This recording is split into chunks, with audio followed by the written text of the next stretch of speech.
I saw a post the other day and it said, every time I want to apologize for being too much, I think about when the Mad Hatter tells Alice, "You lost your muchness. You used to be much muchier." Y'all, I think I lost my muchness along the way. How about you?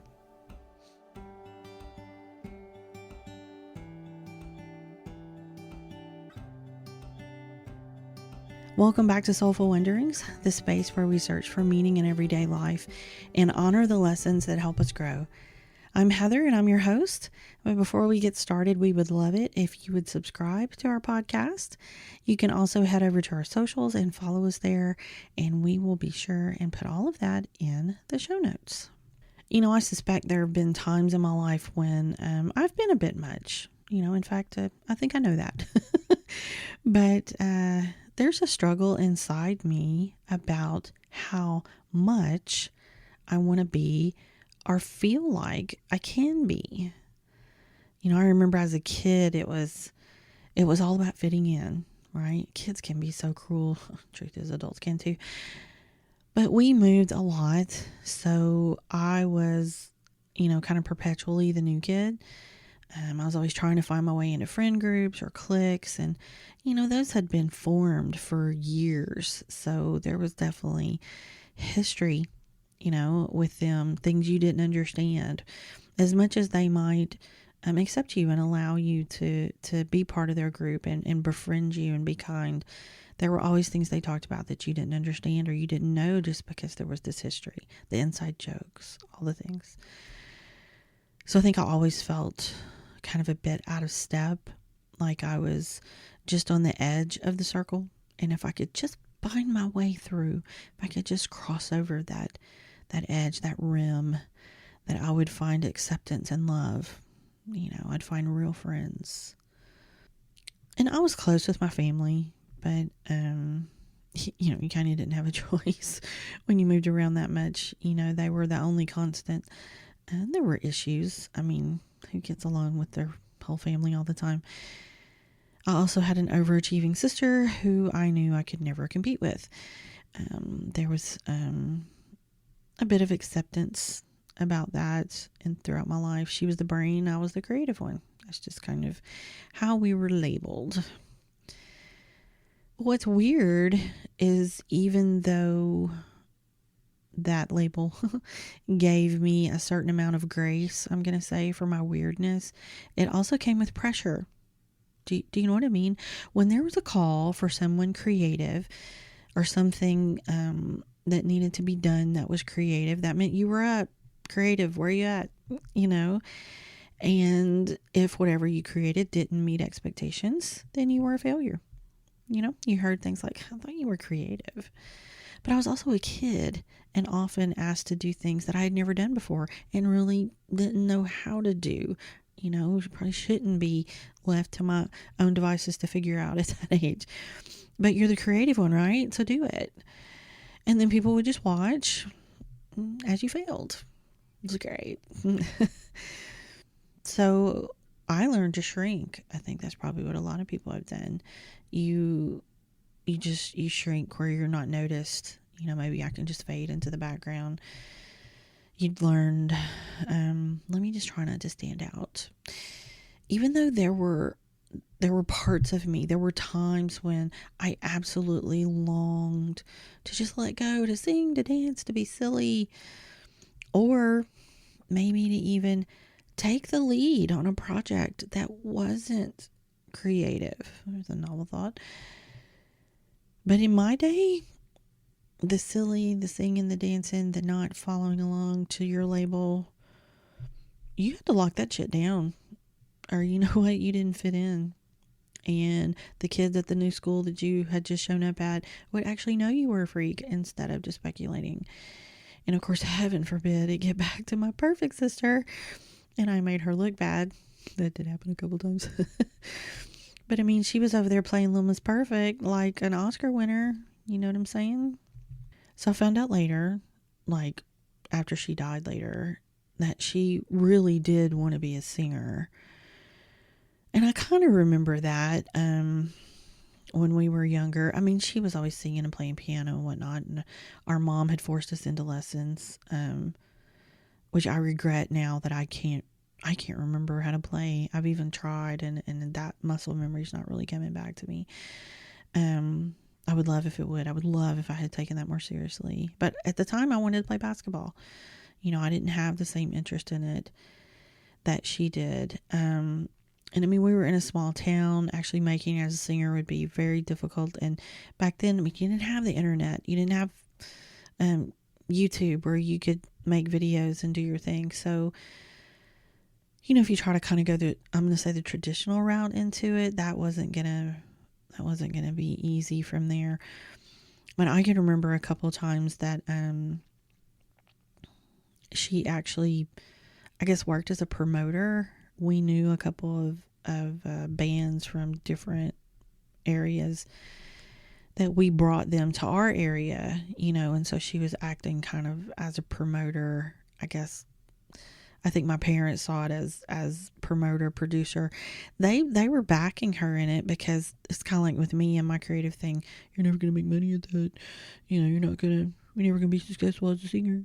So do the thing that'll make you money.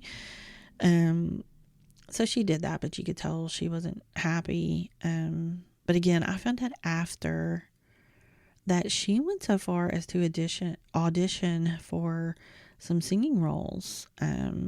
There's a theme park style place in Arkansas, which was near where we lived. I had zero idea she had done that.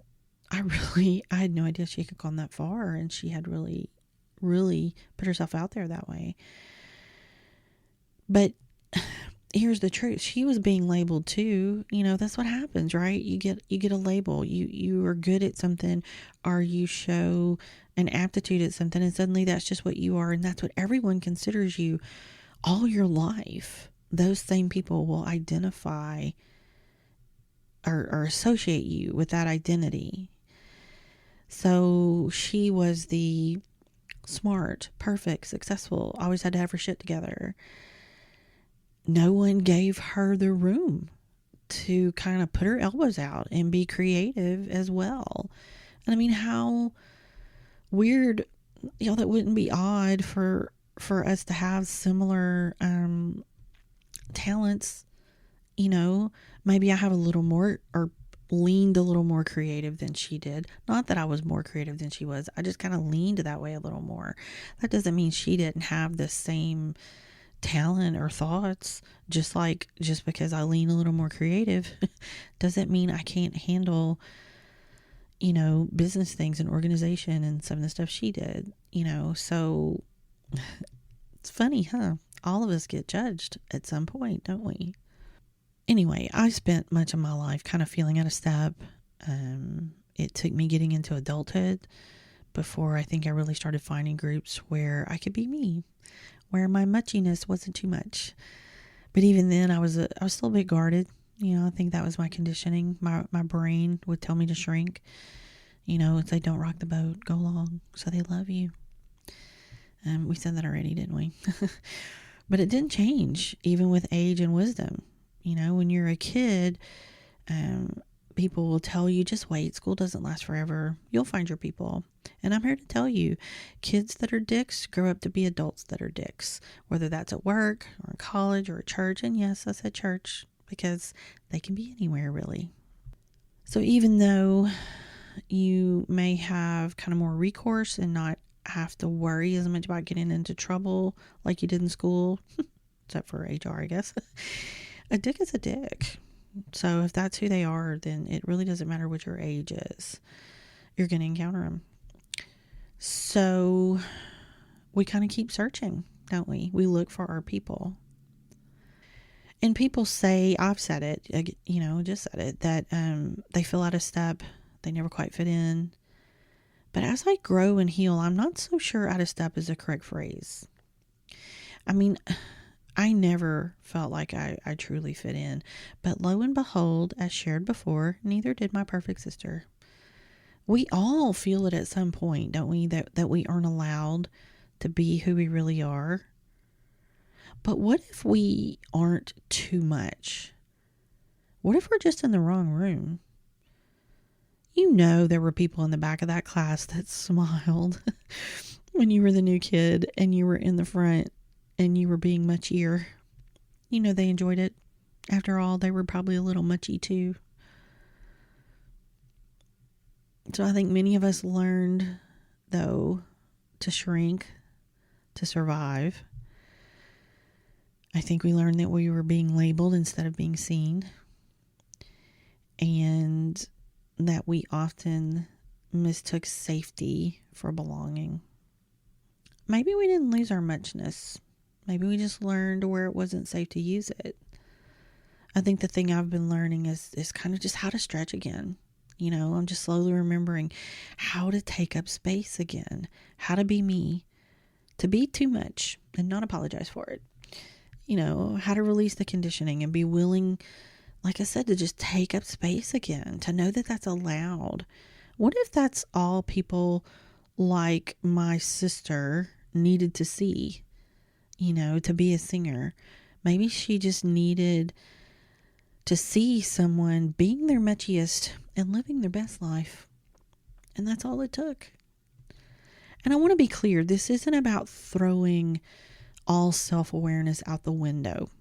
Okay? It's not about being much everywhere all the time, no matter the room. Some rooms don't require your full volume. Some spaces are going to ask for listening instead of leading. And sometimes dialing it back is not shrinking, it's respect. And the difference there is intention. You know, maybe asking yourself, am I making myself smaller because I'm afraid of being rejected? Or am I choosing how I show up because I respect myself, the space, and the people in it? One of those is self-abandonment. The other is self-protection. So I want to leave you with a question. Where did you learn to shrink?